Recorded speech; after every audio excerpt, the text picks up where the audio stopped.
তোমার জন্য দেশ নাকি দেশের জন্য তুমি?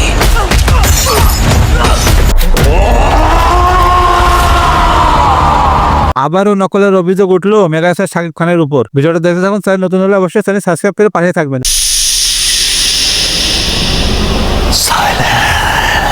আসতে চলেছে বহুল প্রতীক্ষিত সিনেমা সোলজার, যেখানে অভিনয় করেছেন আমাদের মেগাস্টার শাকিব খান এবং সাথে আছে দুই নায়িকা।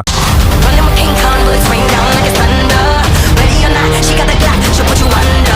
চাঁদনি তৃষাকে প্রধান চরিত্রে রাখা হয়েছে। এবার ভারতীয় গণমাধ্যম জানায় শাহরুখ খানের যাত্রাকে জান সিনেমার হুবহু কপি এই শাকিব খানের সোলজার সিনেমা। শাহরুখ খানের সিনেমায় নাকি দুই নায়িকা রয়েছে এবং সোলজার সিনেমাতেও দুই নায়িকা রয়েছে। তো তোমাদের কাছে কি মন্তব্য অবশ্যই কমেন্ট করে জানাই দাও। এই নিয়ে সোলজার সিনেমার পরিচালক জানায় এই কথাটা পুরোই ভিত্তিহীন। সোলজার সিনেমা একটি দেশীয় গল্পের সিনেমা। আমাদের দেশে ঘটে যাওয়া বিভ্রান্তিকর কিছু ঘটনা তুলে ধরা হয়েছে সোলজার সিনেমায়। সোলজার সিনেমার পরিচালক এমনটাই দাবি করছে যে হলে গিয়ে না দেখা পর্যন্ত সোলজার সিনেমা নিয়ে কেউ বাজে মন্তব্য করবেন না। তোমাদের কাছে কি মনে হয় তা অবশ্যই কমেন্ট করে জানাই দিও। এবং শাকিব খান একের পর এক হিট সিনেমা আমাদের ইন্ডাস্ট্রিতে উপহার দিয়েছে। শাকিব খান এমন কোনো কাজ করবে না তা আমরা ভালোই জানি। তো যারা এই কুটুক্তি ছড়াচ্ছে তাদেরকে তোমরা কি বলতে চাও তা অবশ্যই কমেন্ট করে জানাই দিও। এবং শাকিব খানের সোলজার সিনেমা নিয়ে কে কে আগ্রহী আছে তা অবশ্যই কমেন্ট করে জানাই দিও। এবং শাকিব খানের ভক্ত হলে অবশ্যই চ্যানেলটি সাবস্ক্রাইব করে পাশে থাকবা। ধন্যবাদ সবাইকে।